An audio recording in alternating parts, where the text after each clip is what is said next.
நான் சென்னையிலேருந்து எங்கள் உகை கொண்டான் அப்படிங்கிற இடத்துல வரும்போது கீபோர்ட் மாறிட்டு கொஞ்சம் கொடுங்க. நான் போன பஸ் அப்படி தலைகீழாக கவிழுகிறது. நான் லோயர் பர்த்தில் இருந்ததுனால பஸ்ஸுக்கு அடியில். அவ்வளோதான், எல்லாம் முடிஞ்சுன்னு நினச்சேன். ஆனால் ஆண்டவர் ஒரு சின்ன கீறல் கூட இல்லாமல் கிருபையாய் பாதுகாத்தார்.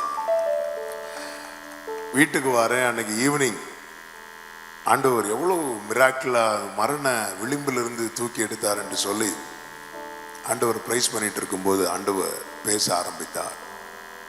இந்த அதிகாலை சத்ருவின் தீபத்தை அணைக்க நினைத்தான், நான் உன்னை பாதுகாத்தேன். ஏன் தெரியுமா? 2 காரியங்களுக்காக. எதுக்காக இந்த சாட்சியை சொல்றேன்னா, மரண விளிம்புல இருந்து காப்பாற்றப்பட்டு யாராவது இதை கேட்டுட்டு இருக்கிறீங்கன்னா இது நல்ல கவனமா கேளுங்க. 2 காரியத்துக்காக நான் உன்னை காப்பாற்றினேன். 1, உன் வாழ்க்கையில நான் செய்ய வேண்டிய காரியம் இன்னும் இருக்கிறது. 2, உன்னை கொண்டு நான் செய்ய வேண்டிய காரியம் இன்னும் இருக்கிறது. ஒவ்வொரு நாளும் புது புது கிருபைகளை தந்து நம்மை வாழ வைப்பதற்கு ஒரு நோக்கம் இருக்கிறது. உலகம் நம்மை ஆகாதென்று தள்ளினாலும் அப்பா கண்ணில் கிடைக்கிற கிருபை நம்முடைய நாளையை நமக்கு நம்பிக்கை உள்ளதாய் மாற்றுகிறது. இந்த மாலை வேளையில் எத்தனை பேர் சொல்லுவீங்க, என் வாழ்க்கையில கர்த்தர் நிறைவேற்ற வேண்டிய காரியங்கள் இன்னும் இருக்கிறது, என் வாழ்க்கையில என்னை கொண்டு கர்த்தருடைய ராஜ்யத்துக்கு என்று செய்ய வேண்டிய காரியங்கள் இன்னும் இருக்கிறது என்று சொல்லுகிறவர்கள் நல்ல கரங்களை தட்டி ஆமென் என்று சொல்லி ஹalleluya. தூக்கி எறியப்பட்ட என்னை வேண்டும் என்று சொல்லி சேர்த்து கொண்ட நல்ல நேசரே, தூக்கி எறியப்பட்ட என்னை வேண்டும் என்று சொல்லி சேர்த்து கொண்ட நல்ல நேசரே, உம்மழகான கண்கள். அப்படியே கண்களை ஏறெடுத்து அப்பாவை பார்த்து, ஒளிந்ததென்று நினைத்த நான் உயிர் வாழ்கின்றேன், உம்மழகான கண்கள் என்னை கண்டதாலே.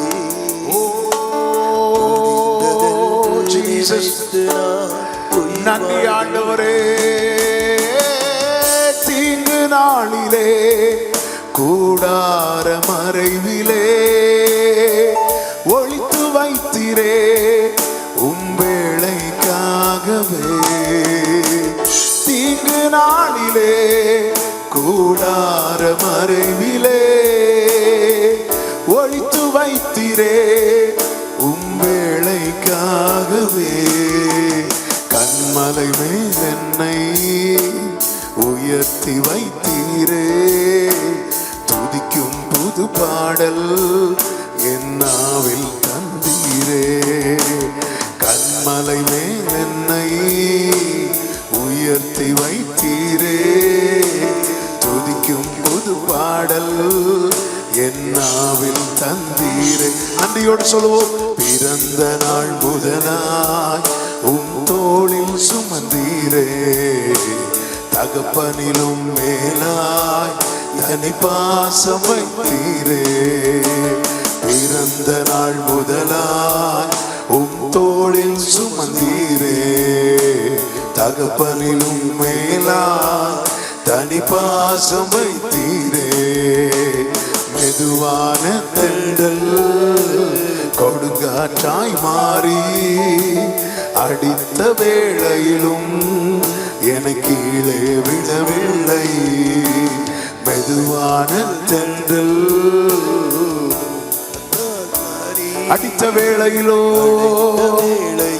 என்னை கீழே விடவில்லை. எல்லாரும் கைகளை அசைத்து ஹalleluya ஹalleluya ஹalleluya ஹalleluya. worship பண்ணுங்க. ஹalleluya Jesus, hallelujah, hallelujah,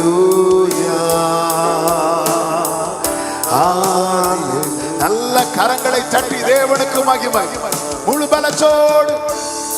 ஆமே,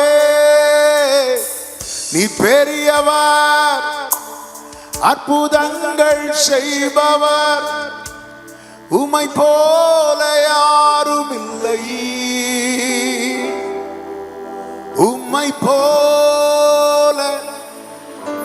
ரெண்டு கைகளை வானத்துக்கு நேராக உயர்த்தி, இயேசு பெரியவர், அற்புதங்கள் செய்பவர், உம்மை போல யாரும் இல்லை,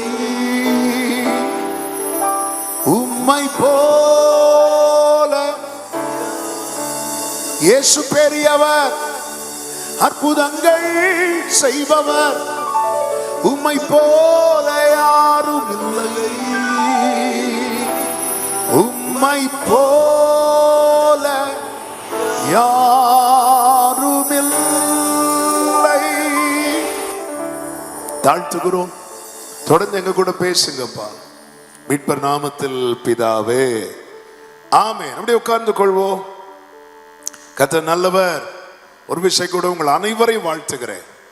இந்த கிரவுண்டுக்கு வெளியே ஆங்காங்கே இருந்து இந்த சத்தத்தை கேட்கிற ஒவ்வொருவரையும் வாழ்த்துகிறேன்.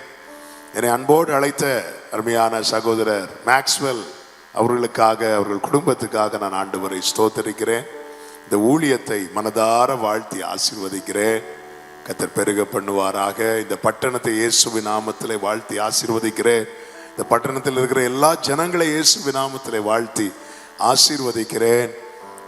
சகையு இயேசுவை தன் வீட்டில் ஏற்றுக்கொள்ள மனம் வைத்த போது இயேசு சொன்னார், இன்றைக்கு இந்த வீட்டிற்கு ரட்சிப்பு வந்ததென்று. அதுபோல இந்த பட்டணத்திலே கர்த்தருடைய நாமத்தை உயர்த்தும்படிக்கு இப்படி ஒரு அனுகூலம் ஏற்பட்டிருக்கிறதுனால இயேசுவின் நாமத்திலே சொல்லுகிறேன், இன்றைக்கு இந்த அரக்கோணம் பட்டணத்திற்கு ரட்சிப்பு வந்தது. கரங்களை தட்டி ஆமென் சொல்லுவோமா?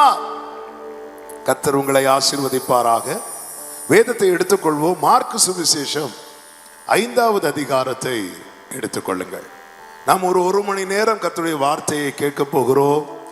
கர்த்தர் நம்மோடு கூட பேசுவாராக. ஒருத்தங்க மைக்ல வசனம் வாசிக்கிறாங்க. Very good. இந்த மார்க்கு சுவிசேஷம் 5வது அதிகாரத்திலே 3 சம்பவங்கள் சொல்லப்பட்டிருக்கிறது. ஒன்று, 6000 பிசாசுகளால் பாதிக்கப்பட்ட ஒரு வாலிபன் கர்த்தரால் சுகம் பெற்ற சம்பவம். 2, 12 வருட பெரும்பாடுள்ள ஸ்திரீ, அவளுக்கு கர்த்தர் கொடுத்த சுகம். 3, யவீருவின் 12 வயது மகள் மரித்து விட்டாள். கர்த்தர் அவளை கரம் பிடித்து தூக்கி எழுப்பி உயிரோடு எழுப்பின சம்பவம். அதாவது அற்புதமான, அதிசயமான, எல்லா கண்களுக்கும் ஆச்சரியத்தை கொடுக்கக்கூடிய 3 பெரிய அற்புதங்கள் இந்த மார்க்கு சுவிசேஷம் 5வது அதிகாரத்திலே சொல்லப்பட்டிருக்கிறதை நாம் பார்க்க முடியும். நான் இதிலிருந்து ஒரு 5 காரியத்தை உங்கள் மத்தியிலே சொல்லி ஜெபிக்க விரும்புகிறேன். நம் தேவன் யார் என்பதை நாம் அறிந்திருக்க வேண்டியது அவசியமாயிருக்கிறது. மார்க்கு சுவிசேஷம் 5வது அதிகாரம் அதனுடைய 1வது வசனத்தை வாசியுங்கள். மார்க்கு 5:1.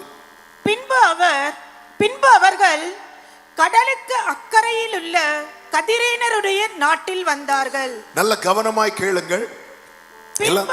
போதும். நல்ல கவனமா கேளுங்க. இந்த கதிரேன நாட்டுக்கு மறுகரை கலிலேயா. கலிலேயாவிலே இயேசு கிறிஸ்து திரளான கூட்டத்தின் நடுவிலே வார்த்தைகளை பேசிக் கொண்டிருக்கிறார். மலை உபதேசம் என்று, மலை பிரசங்கம் என்று சொல்லுவோம். மத்தேயு சுவிசேஷத்தில் படிக்கும் போது தெரியும். திரள் ஜனங்கள் அவருடைய பிரசங்கத்தை கேட்டு அவரை ஃபாலோ பண்றாங்க. அவர் போகிற வழியில் ஒரு குஷ்டரோகி வருகிறான், கர்த்தர் அற்புதம் செய்கிறார். 100க்கு அதிபதி வருகிறான், வார்த்தை அனுப்பி வீட்டில் இருக்கிற வேலைக்காரனுக்கு சுகத்தை கொடுக்கிறார். போற வழியிலெல்லாம் அற்புதம். இதை கண்டு திரள் கூட்டம் இயேசுவை ஃபாலோ பண்றாங்க. இப்படி ஃபாலோ பண்ணிட்டு இருக்கும் போதுதான் இயேசு திடீரென்று சீஷர்களுக்கு கட்டளை இடுகிறார். அக்கறைக்கு போவோம் வாருங்கள் அப்படிங்கிறார். அக்கறைக்கு போவோம் அப்படிங்கிறார். அந்த அக்கறை தான் இந்த கதிரேனருடைய நாடு. ஏன் இப்படி சொல்றாரு? அங்க பெரிய மினிஸ்ட்ரி இருக்கு. திரள் ஜனங்கள் இயேசுவை ஃபாலோ பண்ணிட்டு இருக்கிறாங்க. திடீரென்று அக்கறைக்கு போவோம் என்று சொல்லும் போது இங்கே யார் இருக்கிறா அப்படின்னா 6000 பிசாசுகளால் பாதிக்கப்பட்ட ஒரு வாலிபன் இருக்கிறான். அந்த ஒரு வாலிபனுக்காக, அந்த ஒருவனுக்காக ஒரு திரள் கூட்டத்தை விட்டு விட்டு அக்கறைக்கு போகும்படி படகுல ஏறுகிறார். சீஷரும் ஏறி புறப்பட்டு வருகிறார்கள். அப்படி புறப்பட்டு வரும்போதுதான் திடீரென்று கடல் கொந்தளிக்கிறது, காற்று எதிராய் வீசுகிறது, அலைகள் படகை அமிழ்த்தும்படியாக எல்லாமே எதிராய் இருக்கிறது. கதிரேனருடைய நாட்டிலே வந்தார். இந்த மாலை வேளையிலே என்னை கேட்டுக்கொண்டிருக்கிற கர்த்தருக்கு மிகவும் பிரியமான அன்பு சகோதரா சகோதரி, நான் உயர்த்துகிற ஆண்டவராகிய இயேசு கிறிஸ்து யார் தெரியுமா? அவர் செய்ய நினைத்தது ஒன்றும் தடைபடாது. அவர் ஒன்றை செய்ய வேண்டும் என்று தீர்மானித்தார், அதை எந்த வல்லமைக்கும் தடுக்க முடியாது. காற்று எதிராக இருந்தது உண்மைதான், ஆனால் தடுக்க முடியவில்லை. கடல் கொந்தளித்தது உண்மைதான், தடுக்க முடியவில்லை. கர்த்தர் உங்க வாழ்க்கையில ஒன்றை செய்ய வேண்டும் என்று தீர்மானித்தார் என்றால் அதை தடுக்க எந்த வல்லமைக்கு முடியாது.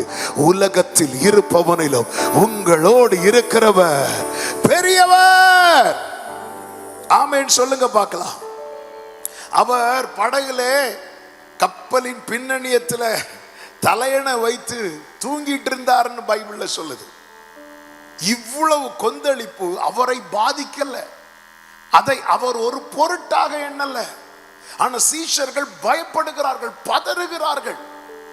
அவங்க பயப்படுவதற்கும் பதறுவதற்கும் காரணம் என்னவென்றால், இயேசுவை குறித்த சரியான வெளிச்சம், சரியான அறிவு அவர்களுக்கு இன்னும் வராததே காரணம். பாருங்கள், அவர்கள் இயேசு காற்றையும் கடலையும் அதட்டின போது சீஷர்கள் என்ன சொல்லுகிறார்கள் என்றால், மார்க் 4:41 இவர் யாரோ அப்படிங்கிறாங்க. இன்னும் அவர் யாருன்னே சரியா தெரியல. இன்னைக்கு கிறிஸ்தவர்களா இருந்தும் அநேக காரியங்களுக்கு நாம பதறுவதற்கு காரணம் என்ன, பயப்படுவதற்கு காரணம் என்ன? இயேசு யார் என்கிறது சரியாய் நமக்கு தெரியாததுனால. நல்ல கவனமா கேளுங்க. அவர் இந்த பூமியிலே 2000 ஆண்டுகளுக்கு முன்பதாக குழந்தையாய் வந்தது உண்மைதான்.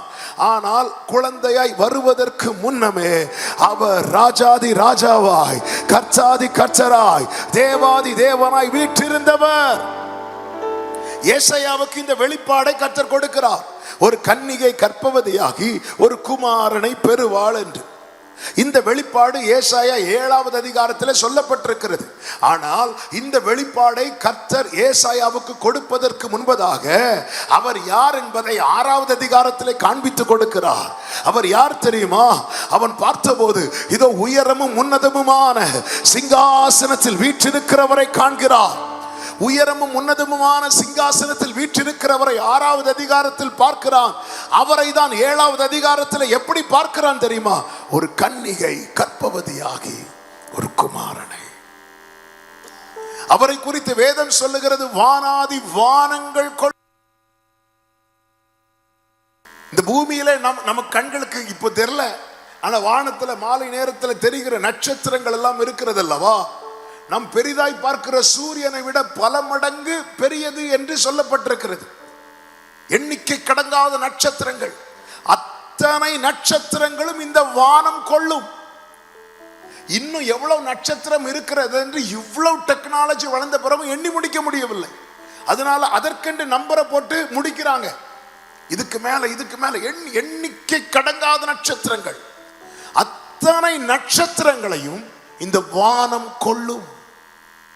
ஆனால் இவைகளை எல்லாம் பெயரிட்டு அழைத்த, இவைகளை எல்லாம் சிருஷ்டித்த நம் ஆண்டவராகிய இயேசு கிறிஸ்து இந்த வானாதி வானங்கள் கொள்ளாதவர்.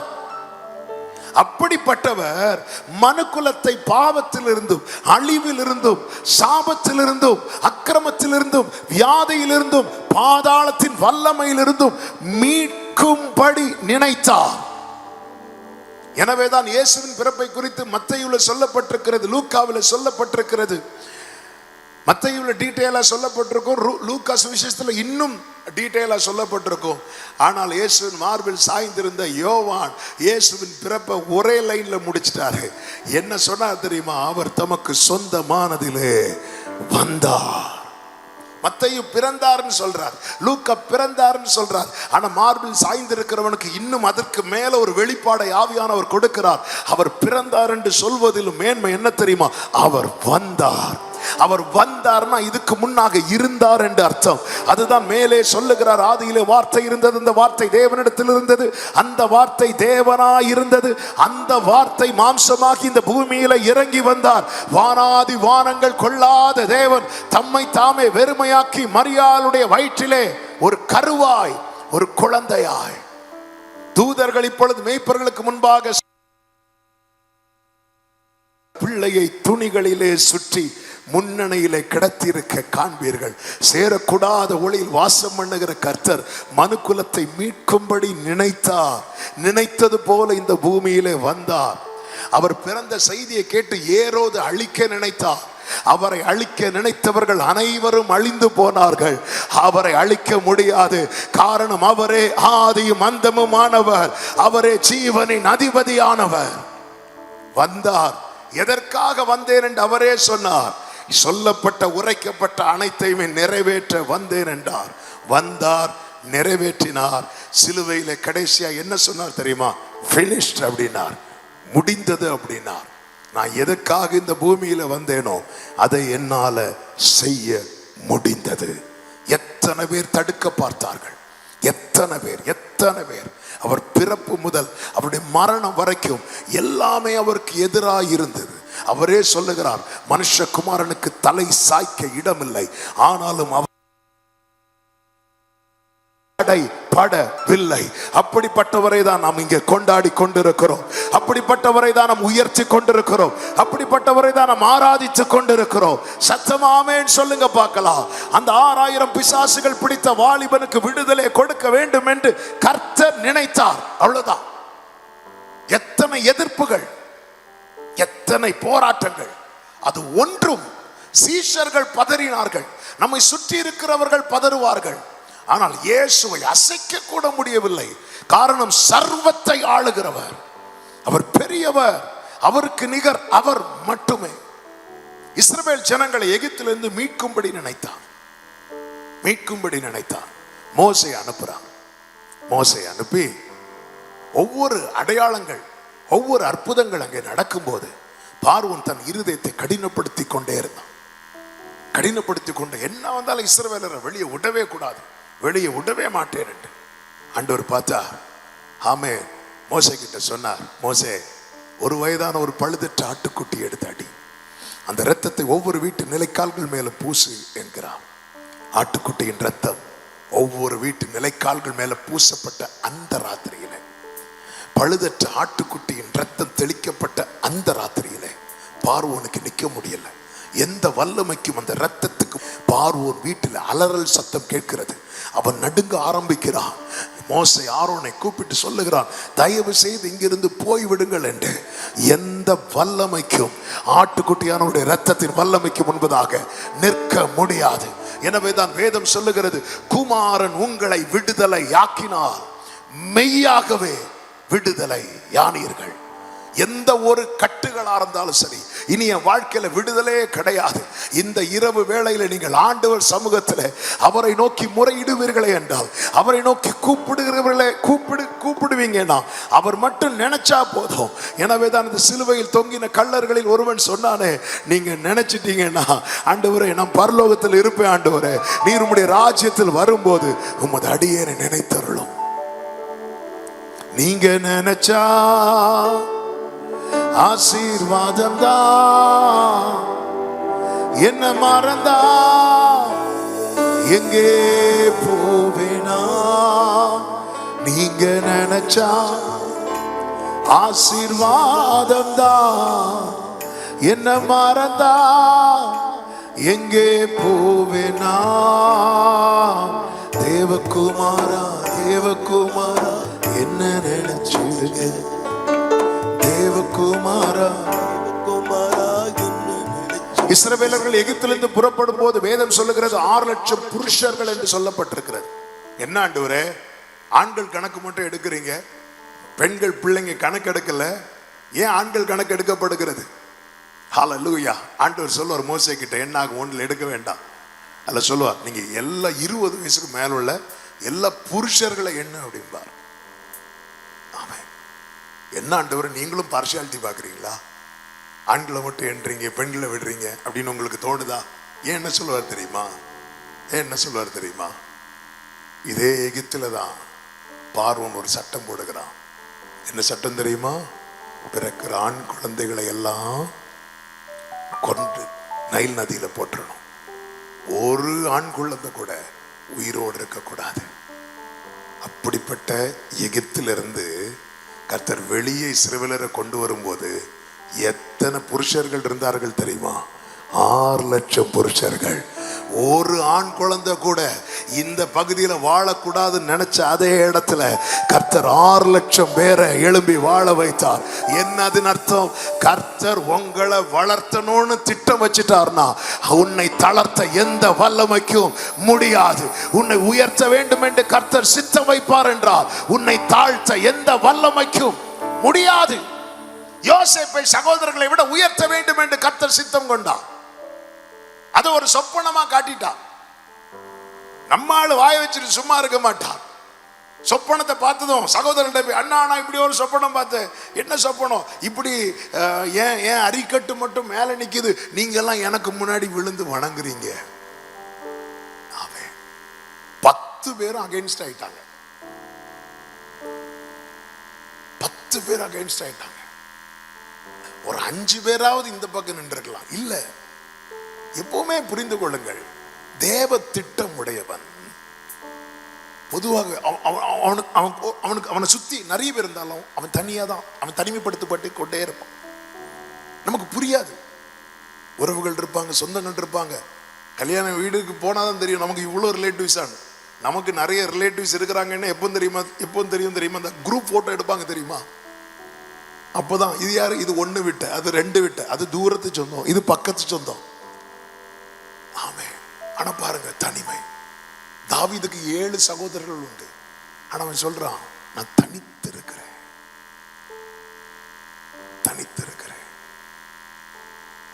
நீங்க பைபிள்ல ஆண்டவருடைய பெரிய திட்டம் உடையவர்கள் எல்லாம் பாருங்க, அவங்க ஏதோ ஒரு சூழ்நிலையில தனிமைப்படுத்தி கொண்டே இருப்பாங்க.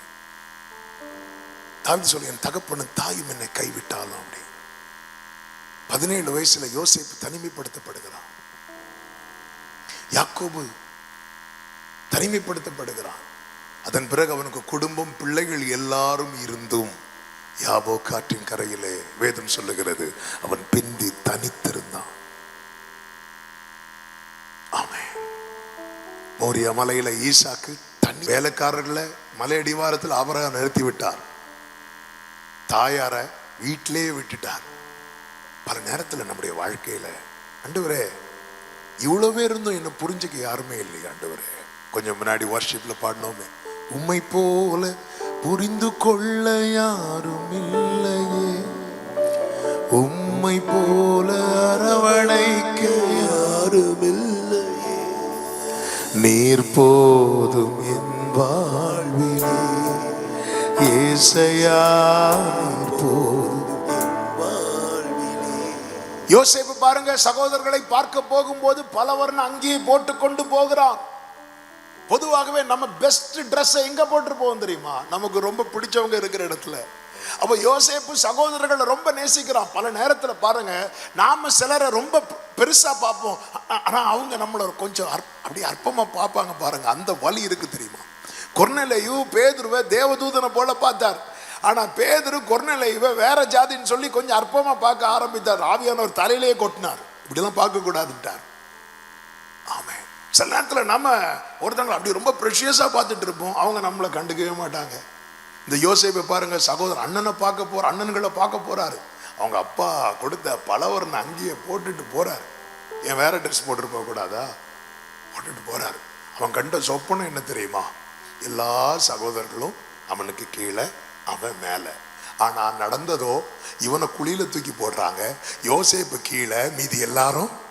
பல நேரத்தில் நம்ம கேட்கிற வார்த்தைக்கும் நம்ம வாழ்க்கையில நடக்கிறதுக்கும் சம்பந்தமே இருக்காது. ஆண்டவரே, நீங்க தந்த வார்த்தை வாலாக்காமல் தலையாவா, ஆனா வாழ்க்கையில பார்த்தா வாழை நறுக்கிட்டே இருக்கிறாங்க. ஆண்டவரே, என்ன ஆண்டவரே, கேட்க வசனம் கேட்க நல்லா இருக்கு, ஆனா நடக்கிறதோ அவன் கண்ட சொப்பனம் அரிக்கட்டு, அவனுடைய அரிக்கட்டு நிமிர்ந்து நிற்கிறது, மீதி எல்லா அரிக்கட்டும் பணிந்து கிடக்கிறது.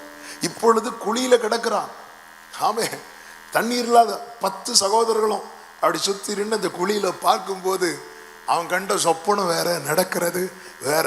நல்ல புரிந்து கொள்ளுங்கள். அதுதான் நான் ஆரம்பத்திலே சொன்னேன், எல்லாமே எதிரா இருந்தாலும் கர்த்தர் நினைத்தது நடக்கும், கர்த்தர் நிர்ணயித்தது நிலை நிற்கும். சத்தம் ஆமேன்னு சொல்லுங்க பார்க்கலாம். ஹல்லேலூயா. நாட்கள் சென்றது, வருடங்கள் சென்றது, ஒரு நாள் வந்தது. என்ன கர்த்தர் வார்த்தையை யோசேப்புக்கு சொப்பனம் மூலம் வெளிப்படுத்தினாரோ அதுல கொஞ்சம் கூட மாறாமல் அப்படியே நடக்கிறது. வேதம் சொல்லுகிறது, யோசேப்பு தான் கண்ட சொப்பனத்தை நினைத்து என்று. வார்த்தையை பெற்ற நாம மறந்தா கூட வார்த்தை தந்த கர்த்தர் மறக்க மாட்டார். இவ்வளவு புயல், இவ்வளவு கொந்தளிப்பு, கர்த்தர் என்ன பண்ணிருக்கலாம் தெரியுமா? பேதுரு, யோவான், யாக்கோபிட்ட சொல்லியிருக்கலாம், பேதுரு இன்னைக்கு டைம் சரியில்லை, போட்டை திருப்புன்னு சொல்லியிருக்கலாம். இல்லை இல்லை, பேதுரு, யோவான், யாக்கோபெல்லாம் நினைச்சிருப்பாங்க, கலிலேயாவிலே இவ்வளவு கூட்டம் வருது, கதிரேன நாட்டில் எவ்வளவு கூட்டம் வரும். இல்லை, ஆண்டவர் சொல்லவே இல்லை அங்க 6000 பேர் இருக்கிறாங்கன்னு. ஆமே, 6000 ஐட்டம் வேற. ஆமே, அந்த ஒரு வாலிபனுக்காக உங்க வாழ்க்கையில பல தடைகள் வரும்போது, யோசேப்பு கனித்தரும் செடி, அவன் கொடி சுவர் மேல் படரும் என்று வேதம் சொல்லுகிறது. ஒரு கொடி படறதுக்கு சுவர் தேவை. 5 அடி சுவர் இருக்கும்னா அந்த கொடியினுடைய வளர்ச்சி 5 அடி பிளஸ், அவ்வளவுதான் இருக்கும். 10 அடி சுவர் இருக்குமானால் அந்த கொடியினுடைய வளர்ச்சி 10 அடி பிளஸ். உனக்கு முன்னாடி சுவர் எவ்வளவு பெருசா இருக்கிறதோ அந்த அளவுக்கு உன்னுடைய கொடி படர்ந்து கொண்டே இருக்கும். ஹல்லேலூயா. பல நேரத்தில் நினைக்கலாம், ஆண்டவரே என் சத்துரு பெரிய பர்வதம் போல இருக்கிறான். பெரிய பர்வதம் போல இருக்கிறான, புரிந்து கொள், உன்னுடைய வளர்ச்சி என்பது அதற்கு மேலதான் இருக்கும். கரங்களை தட்டி ஆண்டவருக்கு மகிமையை செலுத்துங்கள் பார்க்கலாம். நம் தேவனை குறித்த வெளிச்சம் நமக்கு தேவை. ஆண்டவர் எனக்கு வாக்கு தந்திருக்கிறார். ஆமென். இந்த 6000 பிசாசுகள் இருக்குல்ல, இந்த 6000 பிசாசுகளை ஆண்டவர் துரத்துவார். ஆண்டவர் துரத்தும் போது 2000 பண்டிகளுக்குள்ளே இந்த 6000 பிசாசுகள் போகிறது. 2000 பண்டிகளுக்குள்ளே 6000 பிசாசுகள் போகுதுன்னா ஒரு பண்டிகைக்குள்ள எத்தனை பிசாசு போயிருக்கும்? கரெக்டா? நீங்க எங்கேயோ இருக்கிறீங்க, நான் எங்கேயோ இருக்கிறேன். இந்த ஐஸ்வர்யவான் லாசரு கேப் மாதிரி இருக்கு. அதனால நீங்க கொஞ்சம் சத்தமா பேசுறீங்கன்னு எனக்கு கேட்கும். ஏன்னா நான் எங்க சர்ச்சில் இப்படி கேட்டு தான் பேசிட்டு இருப்பேன். ஆமே, நீங்க கவனிக்கிறீங்க. கர்த்தர் உங்களை ஆசீர்வதிப்பாராக. அப்போ இப்ப என்ன சொல்லிட்டு இருந்தேன்? 6000 பிசாசுகள் 2000 பண்டிகைக்குள்ள போகுது. அப்போ ஒரு பண்டிகைக்குள்ள 3 பிசாசுகள். சிஸ்டர் ஷார்ப் ஆயிட்டாங்க. 3 பிசாசுகள் ஒரு பண்டிகைக்குள்ள போனதும் அந்த பண்டி என்ன செஞ்சது? கடல்ல விழுந்து. அப்போ 3 பிசாசு ஒரு உயிருக்குள்ள போயிட்டுனாலே அந்த உயிர் சூசைட் பண்ணிடும். ஒரு ஆள் சூசைட் பண்றதுக்கு 3 பிசாசு வேலை செய்யும். 6000 பிசாசுகள் இந்த 2000 பண்டிகைக்குள்ள 3 போனதும் 2000 பண்டிகைகளும் சூசைட் பண்ணுது. இந்த தற்கொலை இருக்குல்ல, தற்கொலைக்கு பின்னாக இருக்கிறது பொல்லாத ஆவி. ஏன்னா ஒருவன் தன்னைத்தான் அழித்தான் என்றால் அவன் எவ்வளவு நல்லவனா இருந்தாலும் அவனால பரலோகத்துக்கு போக முடியாது. எனவே வாழ்க்கையில பல வேதனைகளை தாங்க முடியாம தற்கொலை என்கிற எண்ணத்தோடு யாராவது இருக்கிறீங்கன்னா, தற்கொலை முடிவு கிடையாது. உங்களை நீங்களே அழித்தீர்களே ஆனால் இப்பொழுது நீங்கள் சந்திக்கிற வேதனையை விட பல மடங்கு வேதனை காத்திருக்கிறது. அந்த ஆத்மாவுக்கு அதன் பிறகு நித்தியமே கிடையாது. அது அழிவுதான், அது வேதனை தான். எனவே கேட்டின் மகன் கெட்டு போனான் என்று யூதாசை குறித்து சொல்லப்பட்டிருக்கிறது. அந்த யூதாஸ் முடிவு எப்படிப்பட்டது தெரியுமா? சூசைட் பண்ணான். ஒருத்தர் சூசைட் பண்றான்னா அவனுக்கு பின்னாக மினிமம் 3 ஆவி செயல்படுகிறது. இப்ப நான் சொல்ல வருகிற செய்தி அதல்ல.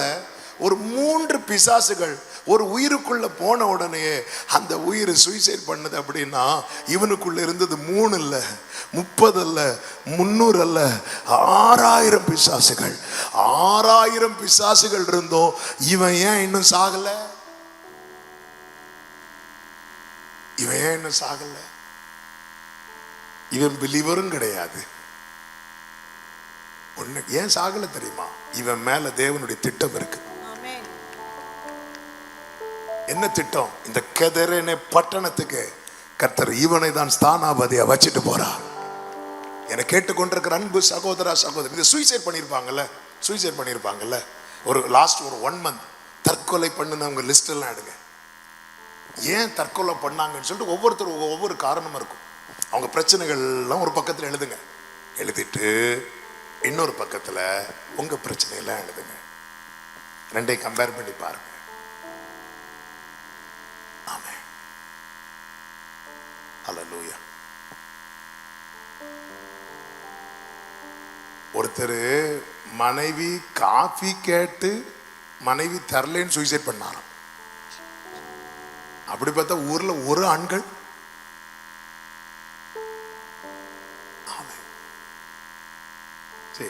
சில வருஷத்துக்கு முன்னாடி ஒரு பெண் ஒரு பிள்ளை நல்ல மார்க் ஸ்கோர் பண்ணி அவளுக்கு நினைச்ச சீட்டு கிடைக்காததும் சூசைட் பண்ணிட்டான். அந்த மார்க் பார்த்தீங்கன்னா 1200க்கு 10 12 மார்க்கு தான் குறைவு. இவ்வளோ மார்க் எடுத்துட்டு சூசைட் பண்ணிட்டான்னு சொல்லிட்டு ரொம்ப ஃபீல் பண்ணிட்டு இருக்கிறேன். இன்னொரு தம்பி 12th முடிச்சுட்டு வரான். அவன் அண்ணே பாஸ் ஆகிட்டேன்னு அவங்க வாழ்க்கையில தோட்டுட்டே இருக்கிறான். ஆமே, நிச்சயமாக முடிவு அவங்க வாழ்க்கையில தோட்டுட்டே இருக்கிறான். ஆமே, நிச்சயமாக முடிவு உண்டு. உன் நம்பிக்கை வீண் போகாது.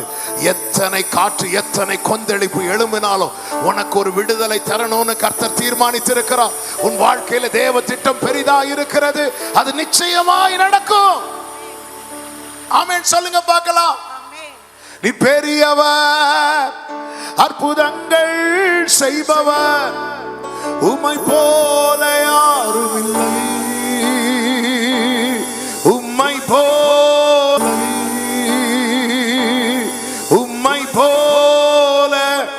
யாரும் இல்லை. கைகளை உயர்த்தி சத்தமாய் நீர் பெரியவர், அற்புதங்கள் செய்பவர், உம்மை போல யாரும் இல்லை. போல உங்க மத்தியில பேசிட்டு இருக்கிறேன். நான் ஃபர்ஸ்ட் ஸ்டாண்டர்ட் படிக்கும் போது கொண்டாங்க போய் படுத்துட்டு அடுத்த நாள் பெட்ல இருந்து என்னால எழும்ப முடியல. வீட்டுல ஃபீவர் நினைச்சு விட்டாங்க. 1 நாள் ஆச்சு, 2 நாள் ஆச்சு, 3 நாள் ஆச்சு. என் கை கால்கள்லாம் அசைக்க முடியல. செக் பண்ணி பார்த்துட்டு சொன்னாங்க இது ஆர்த்ரைட்டிஸ் ப்ராப்ளம் ரொம்ப சிவியரா இவனுக்கு பாதிச்சுட்டு.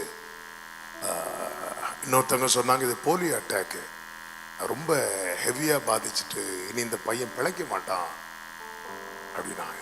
எனக்கு இந்த கழுத்து மட்டும்தான், தலை மட்டும்தான் அசையும். என் கை கால்கள்லாம் அப்படி செயலற்று அப்படி படுத்து படுக்கையில் எங்க வீடே துக்க வீடு போல ஆயிட்டு. எல்லாரும் கடைசியா பார்க்க வந்தாங்க என்ன, இந்த சொந்தக்காரங்க தெரிஞ்சவங்க. அப்போ எனக்கு 7 வயசு. எங்க அம்மா என்னை அப்படி திருப்பி போட்டு அதை தட்டி விடுவாங்க. 16 நாட்கள் அவ்வளோதான், இது முடிஞ்சு. நாளாக என் சரீர நிலைமை ரொம்ப மோசமாக போயிட்டு. ஏன் இந்த பையன் பிழைக்க மாட்டான்னு சொல்றாங்க அப்படின்னா, இப்படி ஒரு வியாதி வந்துன்னா அவன் படுக்கையிலே இருந்து சில ரொம்ப நாள் படுக்கையில் இருந்துட்டு மரித்துருவாங்க. அப்படி இருக்கும்போது தான் ஒரு நாள் இரவில் எங்கள் அப்பா வராங்க. அவங்களுக்கு அடுத்த நாள் ஒரு கன்வென்ஷனில் செய்தி கொடுக்கணும். வார்த்தைக்காக ஆண்டவர் சமூகத்தில் காத்திருந்த போது கர்த்தர் கொடுத்த வார்த்தை என்ன தெரியுமா? நானே உன் பரிகாரியாகிய கர்த்தர்.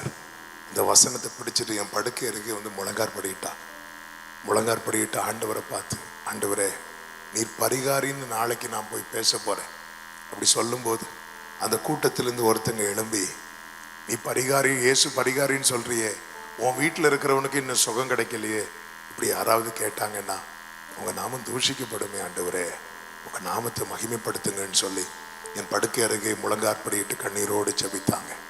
இனி இந்த பையன் பிழைக்க மாட்டான், இந்த படுக்கையிலே அப்படியே இருந்து மரித்து விடுவான் என்று சொல்லப்பட்டேன்னா அந்த இரவுல அவங்க அப்படி செபித்து அவங்க கண்களிலிருந்து கண்ணீர் துள்ளி என் படுக்கையில் விழுந்த மாத்திரத்தில் 16 நாட்கள் அசைவற்று கிடந்த நான் எழுந்து முழங்காற்படியிட கர்த்தர் கிருபை செய்தார். ஹல்லேலூயா. எல்லாருமே நினைச்சாங்க முடிந்தது முடிந்தது முடிந்தது. ஆனா அப்படிப்பட்ட எண்ணதான் இந்த 2025வது ஆண்டு இந்த மே மாதம் 16ஆம் தேதி இந்த அரக்கோணம் பகுதியில் உங்க மத்தியில கர்த்தருடைய வார்த்தையை கொடுக்கும்படிக்கு கர்த்தர் பயன்படுத்தி கொண்டிருக்கிறார். என கேட்டுக்கொண்டிருக்கிற அன்பு சகோதரா சகோதரி, உலகம் உனக்கு பல இடங்களிலே முற்றுப்புள்ளி வைக்கலாம். சாத்தான் முற்றுப்புள்ளி வைப்பான், ஏன் நீ கூட முற்றுப்புள்ளி வைக்கலாம். இதோட என் வாழ்க்கை முடிந்ததென்று ஒரு சத்தியத்தை அறிந்து கொள். காலங்கள் கர்த்தருடைய கரத்தில் இருக்கிறது. அநேக இக்கட்டுகளையும் ஆபத்துகளையும் கண்ட பிறகும் இன்னும் கர்த்தர் உன்னை உயிரோடு வைத்திருக்கிறார் என்றால் ஒன்றை புரிந்து கொள். உன்னை மறுபடியும் உயிர்ப்பித்து உன் வாழ்க்கையில மேன்மையை பெருக பண்ணி மறுபடியும் தேற்ற இயேசு வல்லவராயிருக்கிறார்.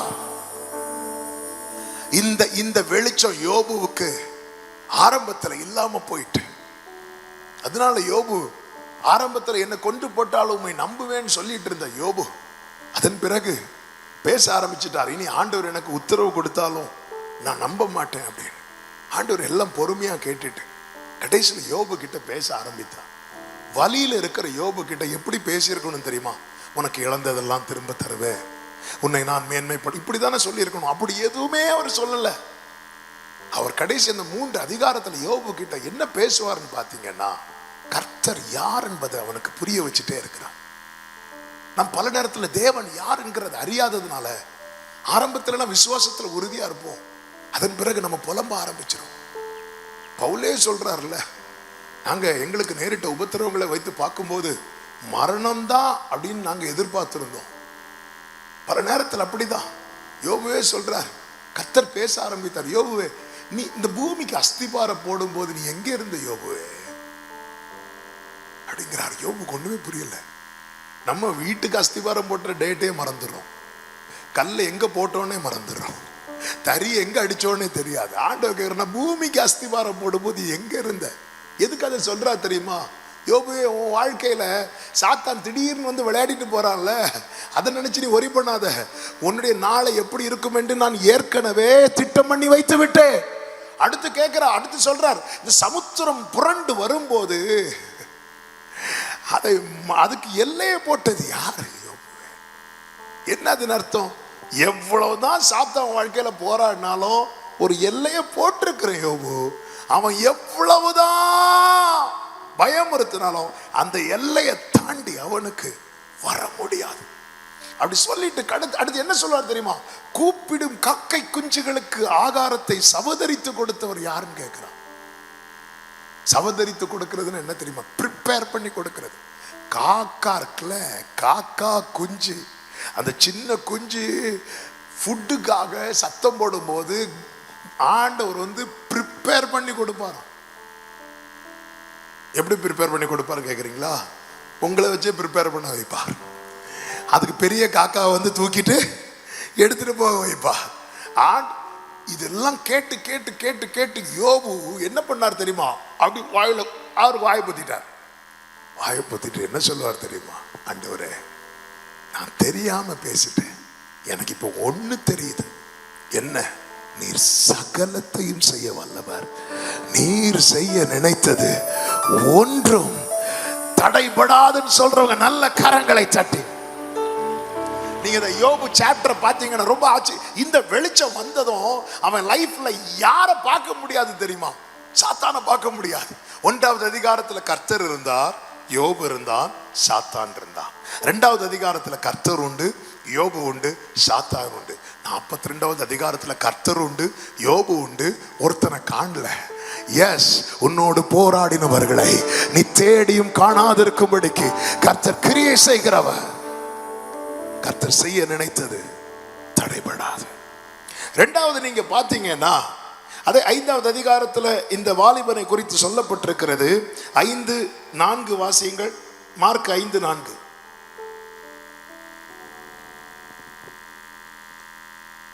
அநேக தரம் விலங்குகளினாலும் சங்கிலிகளினாலும் கட்டப்பட்டிருந்தும் சங்கிலிகளை முறித்து விலங்குகளை தகர்த்து போடுவான். அவனை அடக்க ஒருவனாலும் கூடாதிருந்தது. அப்படியே 5வது அதிகாரம் 25-26 வசனங்கள். அப்பொழுது 12 வருஷமாய் பெரும்பாடுள்ள ஒரு ஸ்திரீ அநேக வைத்தியர்களால் மிகவும் வருத்தப்பட்டு தனக்கு உண்டானவைகளை எல்லாம் செலவழித்தும் சற்றாகிலும் குணமடையாமல். அப்போ இங்கே சொல்லப்பட்டிருக்கிறது, ஒரு மருத்துவருக்கும் அந்த 12 வருட பெரும்பாடுள்ள ஸ்திரீக்கு சுகம் கொடுக்க முடியவில்லை. இரண்டாவதாக உங்கள் மத்தியிலே சொல்ல விரும்புகிற வார்த்தை இதுதான், ஒருவராலும் கூடாது, தேவனாலே கூடும். சத்தம் ஆமென் சொல்லுங்க பார்க்கலாம். ஒருவராலும் கூடாதது. ஹல்லேலூயா. ஒருவராலும் கூடாதது, தேவனாலே கூடும்.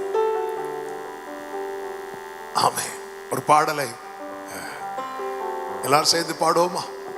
என் தேவன் எனக்காய் ஏதாகிலும் செய்திடுவா, என்றாகிலும் என்னை மறந்தது உண்டா, கிரகிக்க முடியா காரியம் செய்தி சர்வஞானியே உம்மை ஆராதிப்பே.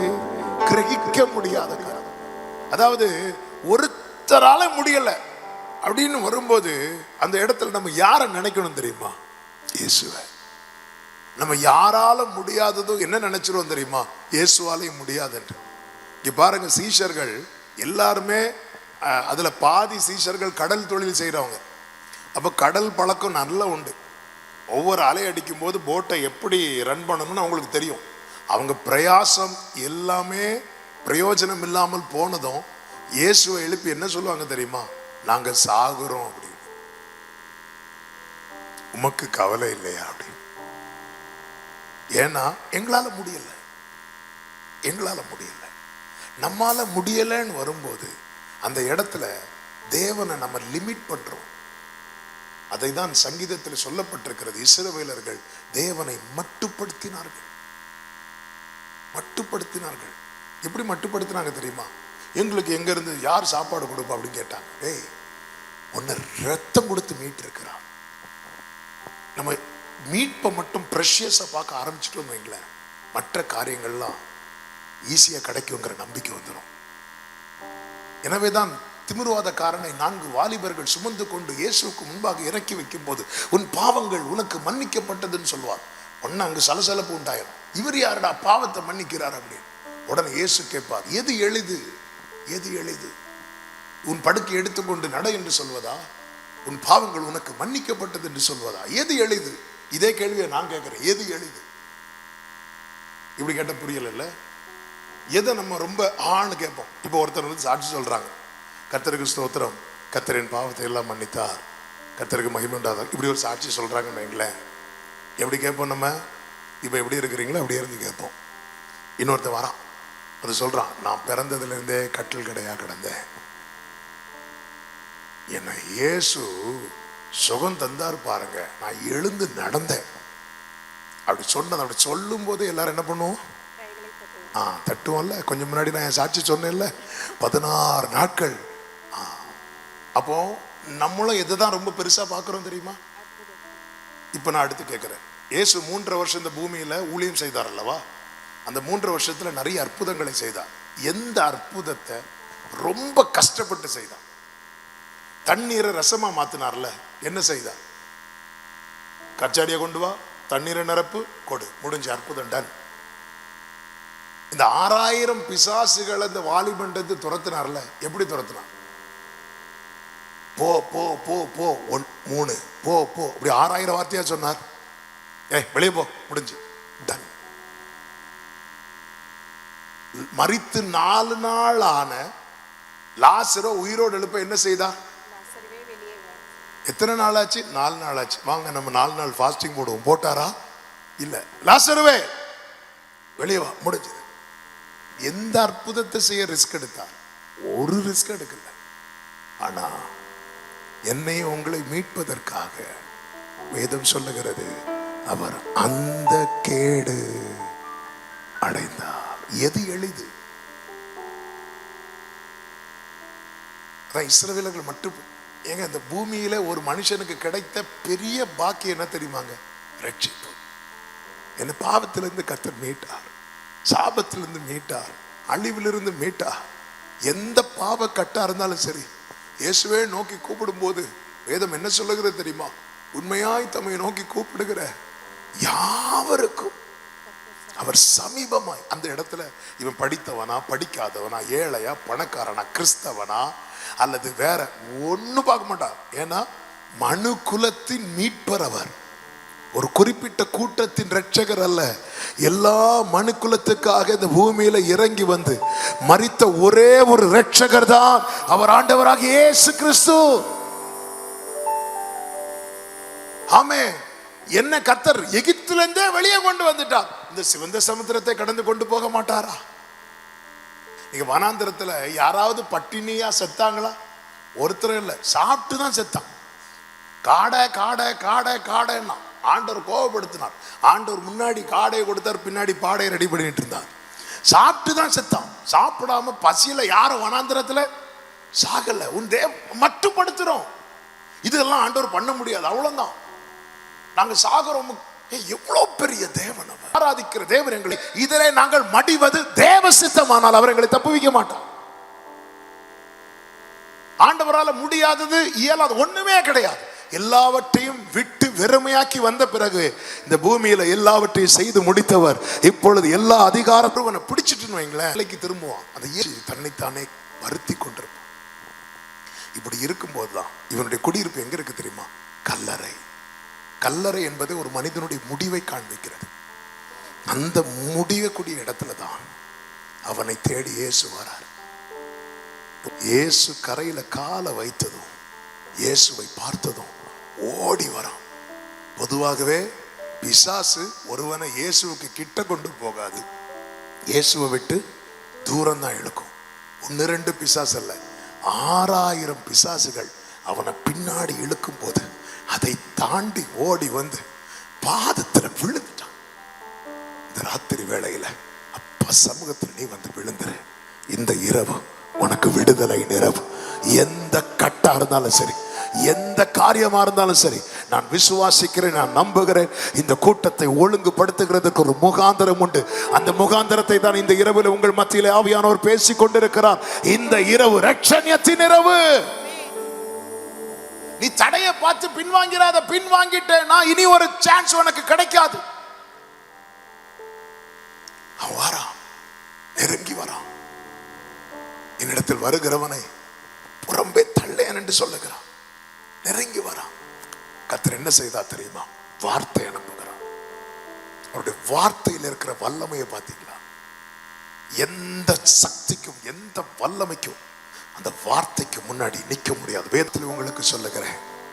ஆமே, இந்த பூமியில வந்து முதல் புத்தகமே பைபிள் தான்.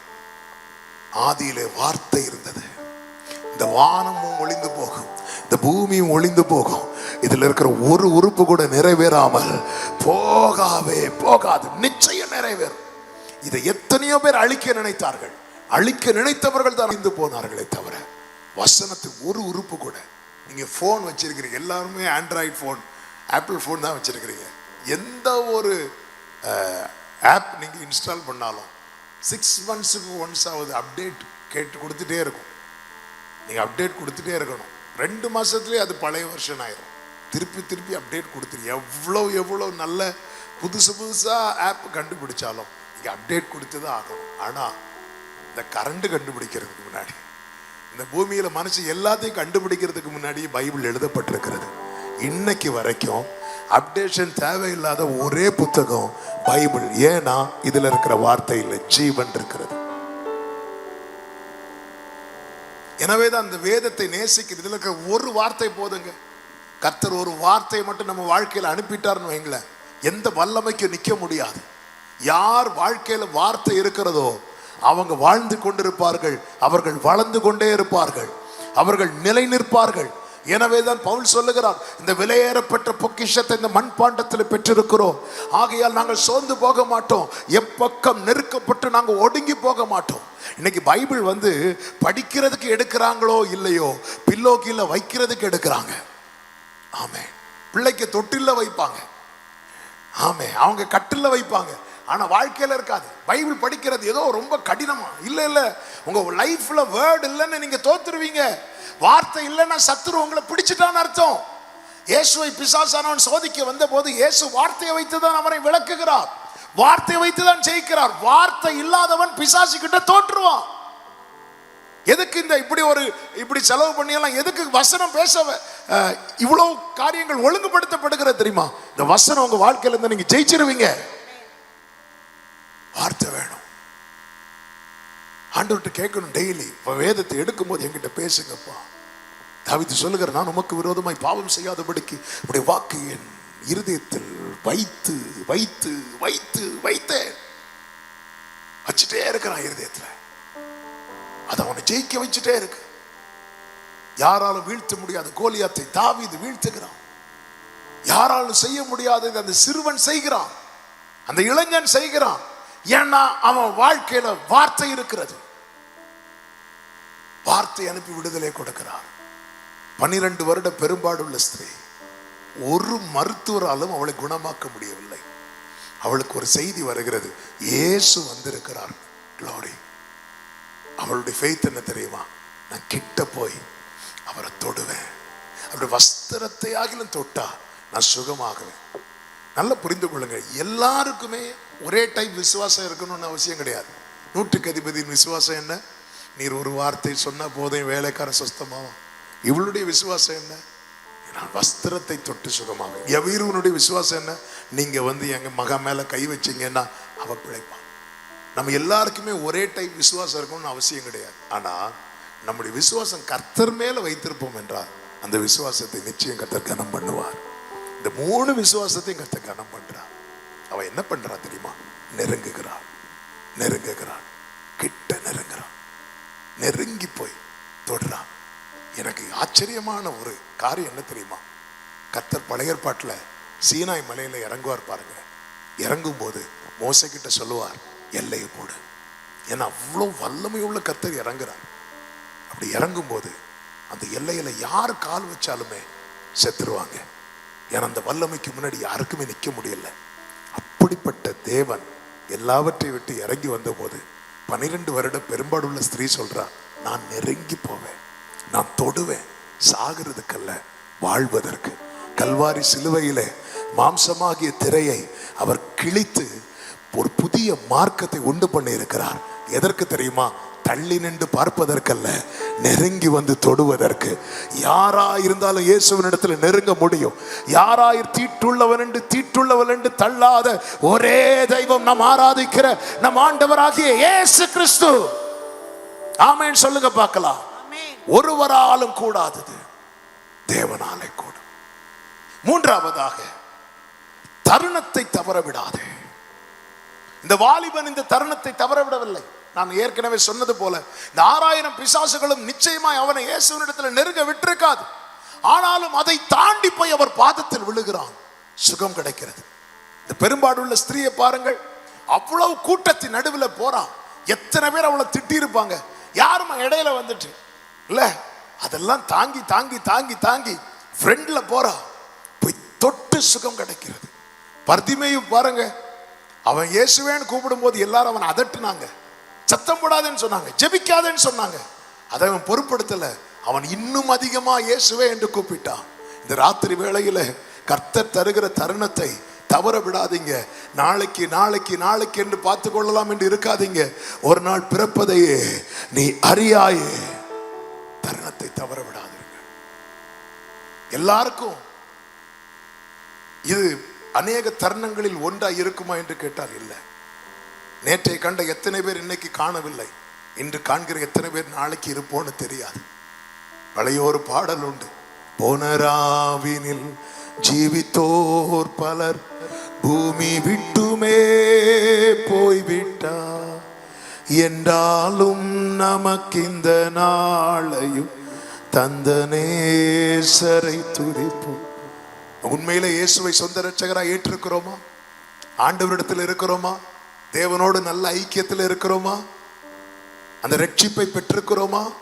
இயேசுவோடு அந்த நல்மனசாட்சி ஞானஸ்நான உடன்படிக்கை பெற்றிருக்கிறோமா? பரிசுத்தாவின் முத்திரையை பெற்றிருக்கிறோமா? இது இல்லாம நம்ம கிறிஸ்தவர்கள் என்று சொல்லி வாழ்ந்து வாழ்ந்து நாம் நம்மை ஏமாற்றி கொண்டிருக்கிறோம். இதோ வாசற்படியில் நின்று நான் கதவை தட்டுகிறேன், ஒருவனின் சத்தத்தை கேட்டு கதவை திறந்தா நான் அவரிடத்தில் பிரவேசித்து அவனோடு போஜனம் பண்ணுவேன். ஆமென். நான் சர்ச்சுக்கு காணிக்க கொடுப்பேன், காணிக்க கொடுத்தா பரலோகத்துக்கு போக முடியாது.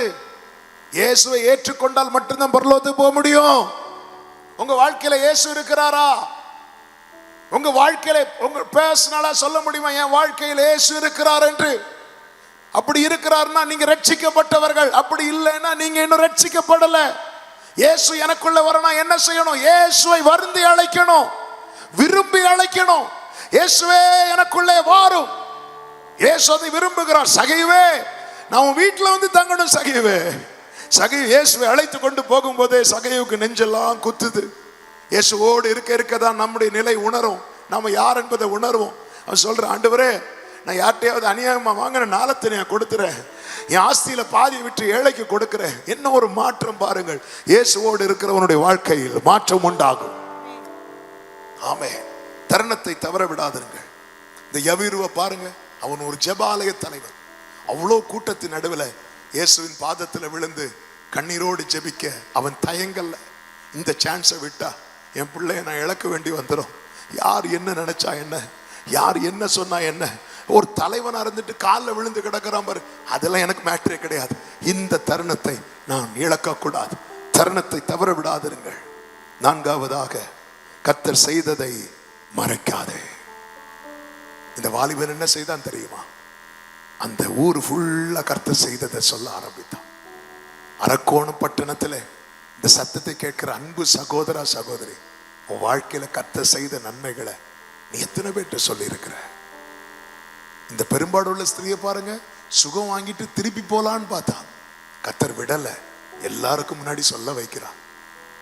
மறைக்காதீங்க, நன்றி அறிதல் உள்ளவர்களா இருங்க. சுவிசேஷம் இப்படிதான் பிரபலமாகும்.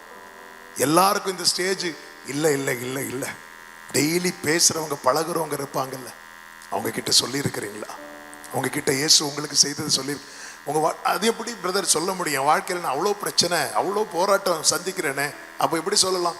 இவ்வளோ போராட்டத்தின் நடுவிலையும் கர்த்தர் என்னை வாழ வைக்கிறார். யோபு சொன்னார்லாங்க, யோபு லைஃப்ல ஒண்ணுமே இல்லை, எல்லாம் அடிபட்ட பிறகு யோபுடைய சாட்சி என்ன தெரியுமா? எனக்கு ஜீவனை தந்ததும் அல்லாமல் தயையும் பாராட்டினீர், உம்முடைய பராமரிப்பு என் ஆவியை காப்பாற்று. என்ன சாட்சிங்கன்னா, உயிரோடு இருக்கிறது சாட்சிங்க. அதை சொன்னா பாத்தீங்களா 4 நண்பர்கள்ட்ட கர்த்தர் அவனுடைய சாட்சியை கனப்படுத்தி இழந்த எல்லாமே ரெண்டத்தனையை கொடுத்தார். பாத்தீங்களா? டெய்லி உங்க கூட டிராவல் பண்றவங்க இருக்கிறாங்க, உங்க ஃப்ரெண்ட்ஸ் இருக்கிறாங்க, யார் யாரில் பத்தி எல்லாமே பேசுறோமே. இயேசுவை பத்தி ஒரு வார்த்தை, இயேசு ரொம்ப நல்லவர், என்னை கிருபையா காத்தா. நான் எப்படி இருந்தேன் தெரியுமா? என் லைஃப் எப்படி இருந்துச்சு தெரியுமா?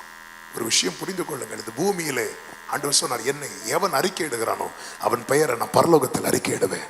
இந்த பூமியில என்னை எவன் மறுதளிக்கிறானோ அவன் பெயரை நான் பரலோகத்தில் மறுதளிப்பேன். சர்ச்சுக்கு வரும்போது அவருடையவனாய் காண்பிக்கிறோம், வெளியே போகும்போது உலகத்துக்குரியவனாய் உலகத்துக்குரியவளை காண்பிக்கிறோம். இன்னைக்கு வெளியே பைபிளை தூக்கிட்டு போறது கூட அநேகருக்கு வெட்கமா இருக்கிறது. எல்லாவற்றையும் கர்த்தர் பார்க்கிறார். பிலதெல்பியா சபைக்கு என்ன சொல்லுவார் தெரியுமா? உனக்கு கொஞ்சம் பலன் இருந்தும் நீ என் நாமத்தை மறுதலியாதபடியால் இதோ திறந்த வாசலை உனக்கு முன்பாக வைத்திருக்கிறேன், ஒருவனும் அதை பூட்ட மாட்டான்.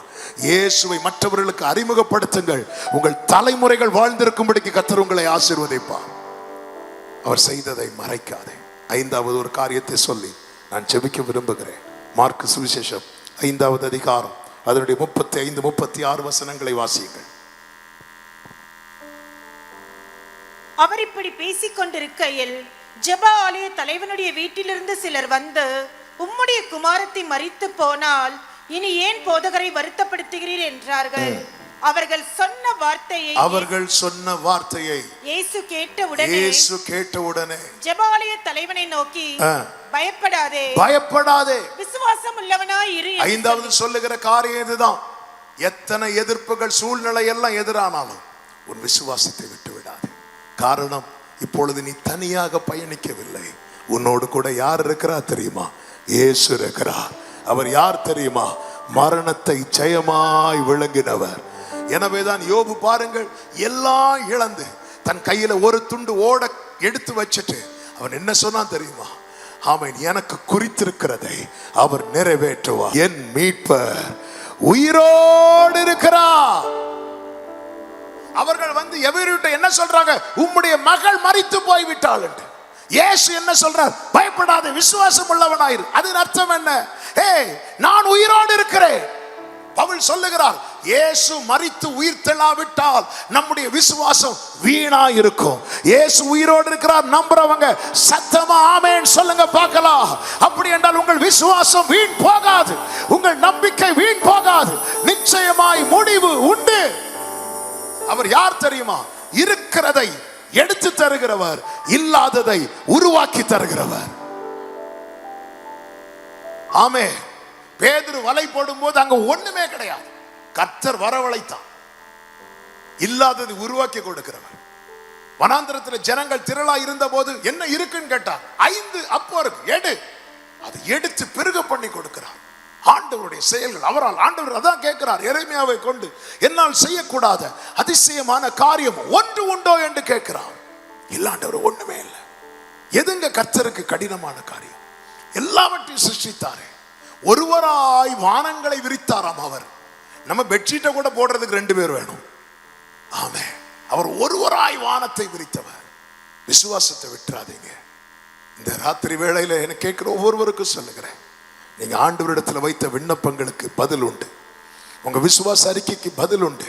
நீங்க காத்திருப்பு வீண் போகாது. நம்ம கேட்டோமே, நான் ஜெபித்த ஜெபம் வீணாய் போகல, நான் வைத்திருக்கிற நம்பிக்கை வீணாய் போகல. ஏன் வீண் போகாது தெரியுமா? என் மீட்பர் உயிரோடு இருக்கிறார். எல்லாரும் சத்தம் ஆமென் சொல்லுங்க பார்க்கலாம். அவர் உயிரோடு இருக்கிறார். அவர் நினைத்தது தடைப்படாது. ஒருவராலும் கூடாதது அவரால கூடும். ஆமே. உனக்கு கொடுக்கப்பட்ட தருணத்தை ஆமே மிஸ் பண்ணிராத. அவர் செய்ததை மறைக்காது. விசுவாசத்தை விட்டு விடாது. முடிவு பரியந்தம் நிலை நிற்கிறவன் ரட்சிக்கப்படுவான். பவுல் என்ன சொல்லுவார் தெரியுமா? நல்ல போராட்டத்தை போராடினேன், ஓட்டத்தை முடித்தேன், விசுவாசத்தை காத்துக்கொண்டேன். இந்த விசுவாசம் அவர் துவக்கி இருக்கிறார். இந்த விசுவாசத்தை ஒளிய பண்ணதான் சத்துரு போராடுறான். எவரு வீடு பக்கம் வர போயாச்சு. இன்னும் கொஞ்சம் தூரத்தில் வீட்டுக்கு போயிருப்பார். அதுக்குள்ள வந்து சொல்றாங்க, போதகரை தொந்தரவு படுத்தாதீங்க. அதன் அர்த்தம் என்ன? இனி அவர்கிட்ட பேசாதீங்க, இனி ஜெபிக்காதீங்க, இனி இந்த காரியத்தை எதிர்பார்த்துட்டு இருக்காதீங்க, போதகரை தொந்தரவு படுத்தாதீங்க. எவ்வளோ காரியத்தை ஆண்டவர் சமூகத்தில் வைத்து காத்திருந்து கிடைக்கும் நேரம் வரும்போது சத்துரு இப்படி விசுவாசத்தை ஒளிய பண்ணுவான். அதுதான் நம்மளுடைய சோதனை. பேதுரு கிட்ட என்ன சொல்லுவார்? நானோ உன் விசுவாசம் ஒளிந்து போகாதபடிக்கு. சத்துரு சோதிக்கிறது நம்மை அழிப்பதற்கல்ல, நமக்குள் இருக்கிற விசுவாசத்தை அழிப்பதற்கு. காரணம் அவனுக்கு தெரியும், விசுவாசம் ஒருவனுக்குள்ள இருந்தால் அவன் பதறான். ஒருவனுக்குள்ள விசுவாசம் இல்லைன்னா அவனால தேவனுக்கு பிரியமா இருக்கவே முடியாது. எனவே உங்களுக்குள்ள இருக்கிற விசுவாசத்தை பிசாசானவன் ஒழிக்க பார்ப்பார். அப்படிப்பட்ட தருணங்கள் உங்க வாழ்க்கையில வரும்போது நீங்க எதை நினைக்கணும் தெரியுமா? என் மீட்பர் உயிரோடு இருக்கிறார். பத்மு தீவிலே யோவானை தூக்கி போட்டார் டொமிஷியன். இதுதான் முடிவு. உன்னுடைய மரணம் இங்கதான் இருக்கும் என்று சொல்லும் போது மார்பில் பொற்கச்சை கட்டினவராய் ஆண்டவராக இயேசு கிறிஸ்து அங்கே வந்து நிற்கிறார். அவருக்கு முன்பதாக அவன் செத்தவனை போல விழுந்து கிடக்கும் போது இயேசு சொல்லுகிறார், மரித்தேன், ஆனாலும் இதோ சதா காலங்களிலும் உயிரோடு இருக்கிறேன். விசுவாசத்தை விட்டு விடாதிருங்கள், கர்த்தர் உங்களை ஆசீர்வதிப்பார். எல்லாரும் எழுந்து நிற்கலாமா? ஹல்லேலூயா, ஹல்லேலூயா. 2 நிமிஷம். ஆமென். நான் ஜெபம் பண்ணி முடிக்க விரும்புகிறேன். கரெக்டாக செய்தி முடியும் போது மழையும் ஆண்டவர் ஆசீர்வாதமா தாரார். அப்படியே கைகளை உயர்த்தி தகப்பனே, தகப்பனே, என் வாழ்க்கையில நீர் செய்ய நினைத்தது தடைபடாது. அறிக்கை செய்யுங்க பார்க்கலாம். என் வாழ்க்கையில நீர் செய்ய நினைத்தது தடைபடாதப்பா. நான் உம்மை நம்பி இருக்கிறேன் ஆண்டவரே. ஒருவராலும் கூடாதது உம்மால் கூடும் என்று விசுவாசிக்கிறேன். இந்த இரவில் எனக்கு ஒரு விடுதலை தருவீராக, எனக்கு ஒரு ரட்சிப்பு தருவீராக, எனக்கு ஒரு சுகம் தருவீராக. ஹல்லேலூயா. இந்த தருணத்தை நான் மிஸ் பண்ண விரும்பல. சத்தமா இயேசுவேன்னு சொல்லுங்க பார்க்கலாம். இயேசுவேன்னு சொல்லுங்க பார்க்கலாம். விசுவாசத்தை விட்டு வலுவாத படிக்கும், விசுவாசத்தை விட்டு விலகாத படிக்கும், விசுவாசத்தில் உறுதியாய் நிற்க எனக்கு கிருபை தாரும் என்று கேளுங்கள். எனக்கு கிருபை தாரும் ஆண்டவரே, கிருபை தாங்கப்பா. நல்ல தகப்பனே, இரக்கமுள்ள தேவனே, அருமையான நம்முடைய ஜனங்களுக்காக ஸ்தோத்திரம். உடைய வார்த்தைகளை விதைக்க வைத்து விசுவாசம் குன்றி போகாதபடி, விசுவாசம் குறைந்து போகாதபடி, விசுவாசத்தில் நிலைத்திருந்து சுதந்திரிக்க, விடுதலை உண்டாகி வாழ்ந்திருக்க உடைய பிள்ளைகளுக்கு அனுக்கிரகம் செய்வீராக, அனுக்கிரகம் செய்வீராக. இந்த பட்டணத்தை ஆசீர்வதியும், ரட்சியும். மகிமை உமக்கு இயேசுவின் நாமத்தில் பிதாவே, ஆமென். நல்ல கரங்களை தட்டி தேவனுக்கு மகிமை.